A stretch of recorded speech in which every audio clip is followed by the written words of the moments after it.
U.S. President-elect Donald Trump on Monday pledged a 25% tariff on all products from Mexico and Canada from his first day in office. Trump said on social media the tariffs would remain in place until the two countries clamp down on drugs, particularly fentanyl, and migrants crossing the border illegally.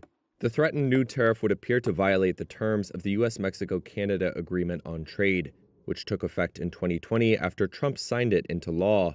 That deal continued the largely duty-free trade between the three countries. The president-elect also accused China of not taking strong enough action to stop the flow of illicit drugs crossing the border into the U.S. from Mexico.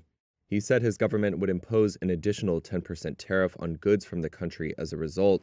Trump has previously pledged to end China's most favored nation trading status and slap tariffs on Chinese imports in excess of 60%, much higher than those imposed during his first term.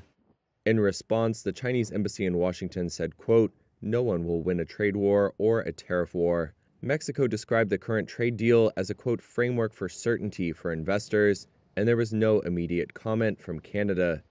Economists say that Trump's overall tariff plans would push U.S. import duty rates back up to 1930s-era levels, stoke inflation, collapse U.S.-China trade, draw retaliation, and drastically reorder supply chains.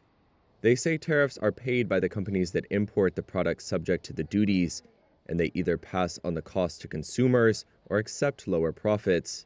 Trump frequently refers to countries paying as a consequence of his tariff plan, saying on Monday that Mexico and Canada will, quote, "pay a very big price."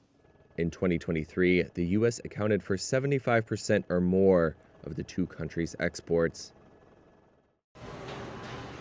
U.S. President-elect Donald Trump on Monday pledged a